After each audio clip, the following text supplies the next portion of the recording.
for the serious gamer.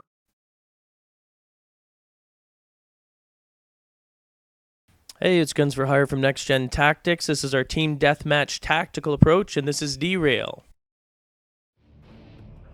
Alright, well, I'm taking the tactical approach here, but whether I'm doing running and gunning or tactical, I take this same route right off the bat here, which is straight down the middle. The difference is right about here. Tactical, I head for the building. Run and gunning, I go for that valley, like right down in the middle, pop up, and I try and flank the enemy. Now I'm going to set up my claymore on the rear. That's not going to kill, it's just going to slow them down, and I'm going to know if any running gunners from the enemy side are trying to flank me.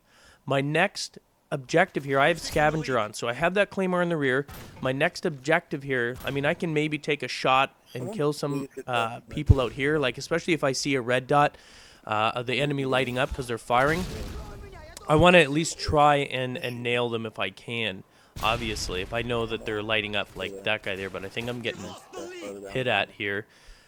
What I'm basically hoping to do is to catch someone at the bottom of the stairs. So while I'm doing this, and this is a little bit more dangerous, normally I would somewhat, I guess, basically camp the bottom.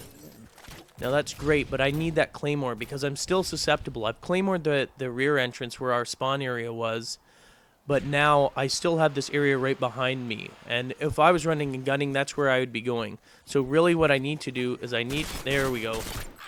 Perfect. So now I got scavenger on. I'll pick up the claymore, and now I'll claymore this entrance. And now I don't have to worry about it. When I was up there, I was actually listening. I was listening to see if anyone was coming. If they had Ninja Pro, I probably would have been dead. They probably would have slit my throat or whatever. So now I can concentrate on, okay, well, missing my target, obviously, but killing them. And then every time someone runs through, like that guy, in scavenger, they leave behind something, so I just keep replacing the claymore.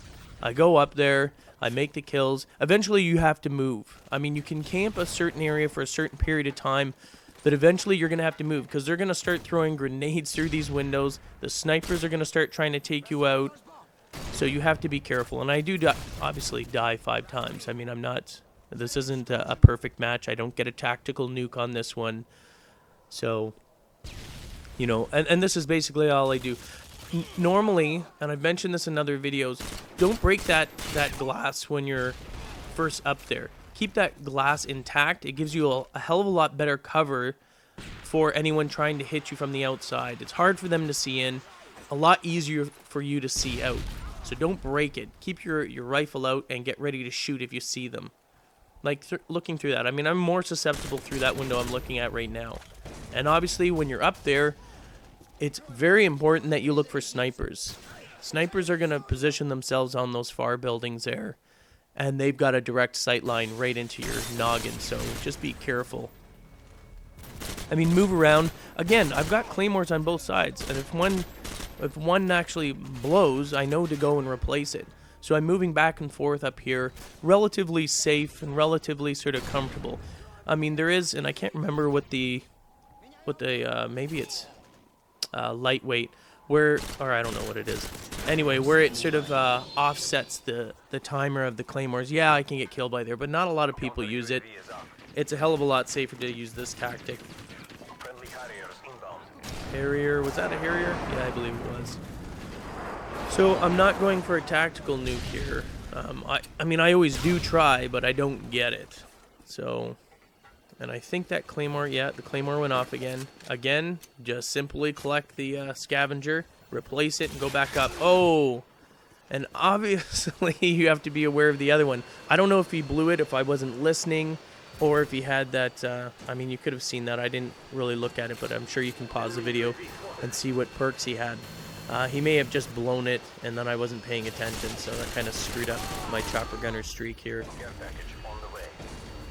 Again, tactical for me is mainly, it's kind of like if you watch my Call of Duty 4 Chinatown, I consider the building in the middle to be the pinnacle and the center point of that map, and it controls. And it's the same with this building here.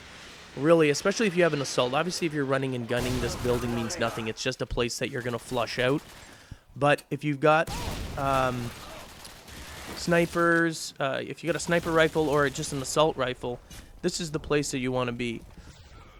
Now, in terms of positioning yourself, like when I, oh, okay, well, it keeps blowing up, and that's all you do is you keep repositioning yourself, collect those scavengers, and keep setting them up. But you know what? Just like this, when your claymore blows, with the exception of the one down at the bottom there, because I mean you can switch it up slightly.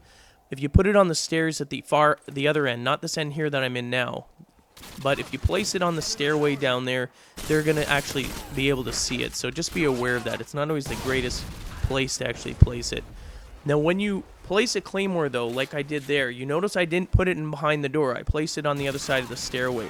You want to do that because if the same person that got killed by that claymore comes back, they're going to look for that claymore in the spot where they got killed. So as soon as that claymore blows, don't put it back in the exact same spot that you had it.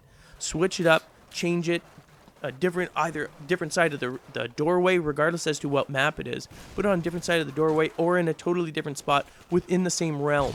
So they're going to be obviously very careful to look for that claymore, you know, presumably in the same spot. And when you switch it up, usually they get careless and they're not checking the other corners. As I said, whenever I play tactical, I always head for this building. It's the easiest place to defend because there's really only 2 entry points. If you're able to have claymores on with scavenger, you can easily seal this place up. I mean, yeah, you're going to die. Like, I mean, well, there you go. Perfect example. You're not going to live forever. But the fact is, it's a huge area with, you know, not completely 360 degree, but you have a huge view of the map on almost all sides, at least 3 of the 4 sides. And there's only 2 entry points. If you have scavenger on, you're usually able to seal that place up relatively well. And as long as you're careful, I mean, I get a little careless, that's why people get in there, and you can't protect against everything. There's always a perk or someone that's actually going to be able to get in. So just be aware of that. I think this is the guy I'm looking for here. I don't know if that was him. Probably not. Now, I heard the claymore go off. My first objective, find the scavenger. I've got a claymore right now, so I want to seal it up. Whenever I'm in here, it's very important that I try and seal this place up. Oh, see, and I was so stupid because I should have placed a claymore at the other end. That was just pure carelessness. Obviously, don't do that. If you're going to camp that center building, and it's probably best for snipers so that you don't get accused of camping, because snipers are allowed to camp because it's what they do. So there's no difference for anyone else. This is why I don't like people whining about camping. Camping is a strategy. It's annoying as hell in Deathmatch, and you don't want to do it on offense and search, but it is a strategy nonetheless. Anyway, thanks for watching. Hope you enjoyed it. For more strategies and tactics on Modern Warfare 2, visit NextGenTactics.com.